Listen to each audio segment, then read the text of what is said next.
Hello, America, and welcome to another Founders Friday on the Glenn Beck program. Somebody asked me just before we went on the air how these shows are being rated, and I have to tell you, we didn't think anybody would watch. We thought, we'll give this a whirl, see if everybody wants to watch it.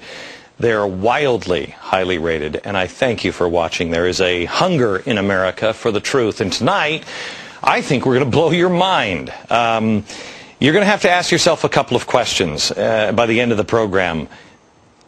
Why would our schools leave all of this history out? I mean, this is some of the greatest American story that you've ever heard.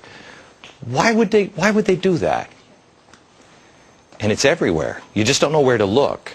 If you take a look at the revolutionary paintings of revolutionary times, here it is. It's the Boston Tea Party. Bunch of white guys, and then these people strangely looking like Indians, and they're not. But that's it. Not a lot of racial diversity. If you watch movies, a great movie. This is John Adams. You watch John Adams, and you don't see a lot of racial diversity. I'm currently watching Johnny Tremaine. This is... I love this movie. I remember this growing up. I was watching it with my kids just last night, and I noticed there are a couple of American Indians, but you don't see any African Americans unless they're slaves. They will show people as slaves, but that's it. Now, I want to show you a painting of the Battle of Bunker Hill. Here's the Battle of Bunker Hill. Bunch of white guys, right? Unless you know where to look. Right here. That's Peter Salem. He was actually the hero of the battle. It doesn't look like he's a hero there. He looks like he's cowering behind the white guy with a sword. He was the hero of the battle. And he saved scores of American lives that day. Why don't we know this? Look at the picture of the Battle of Lexington. 150 Americans. There it is. Do you see any faces of color in this painting? They were all members of the Reverend Jonas Clark's church. They went out. They were actually, if I'm not mistaken, David, they were in church at the time, right? He called them together at church, okay, yes. So we called together at church and then said, let's go! And they went to defend their town. When the shot heard around the world was over that day, there were 18 Americans lying on the ground. What you don't see in this painting are the equal numbers of whites and blacks. They were white and black patriots. It was a mixed church. Did you even know that happened?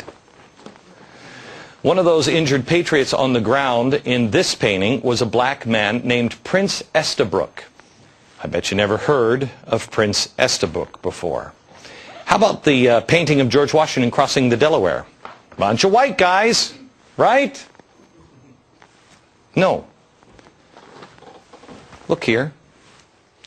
African American, helping row the boat across. You know what his name was? Prince Whipple. He fought alongside Washington during the Revolution. Take a look at this one. This painting of, this is the Marquis de Lafayette. If you look at this, you just think, oh yeah, and then he made his slave dress up like I don't know what. But that's what you would think, right? This guy is incredibly important. This guy may have won the Revolutionary War. James Armistead was his name. How did he win the Revolutionary War? Double spy.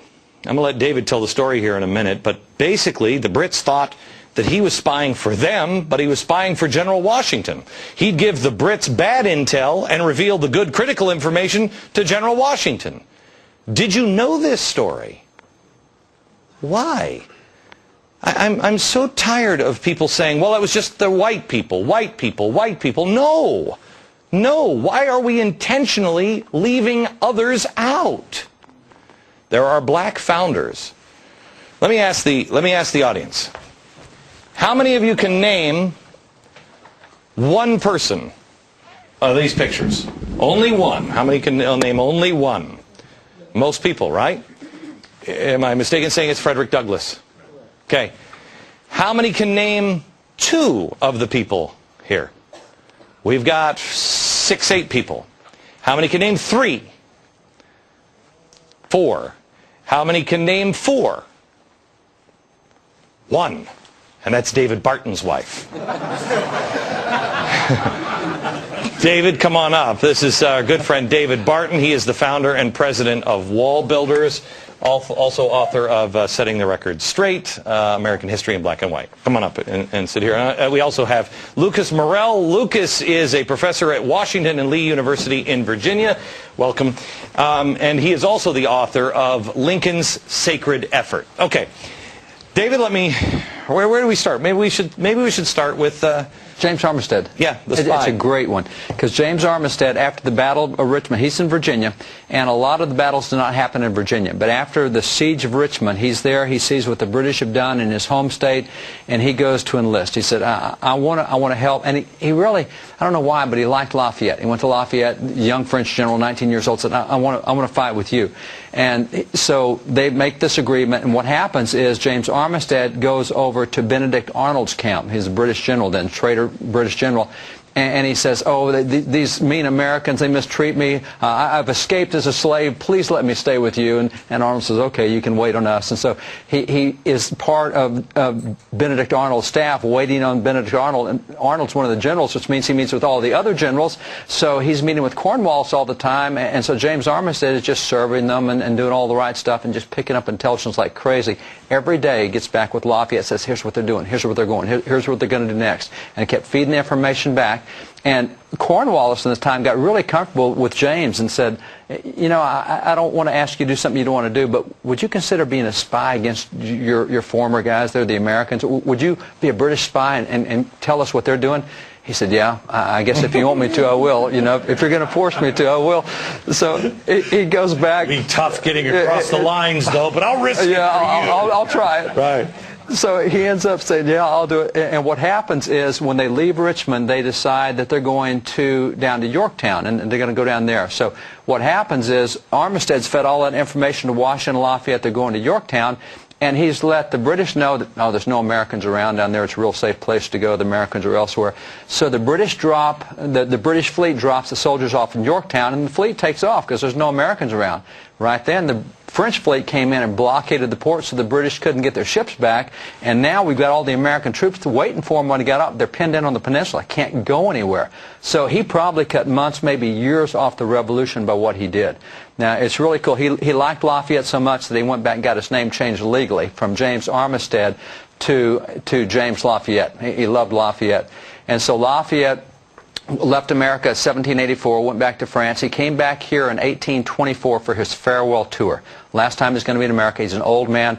There's a painting of Lafayette that hangs inside the House chambers, the U.S. Congress, of Lafayette, the old man, on his farewell tour.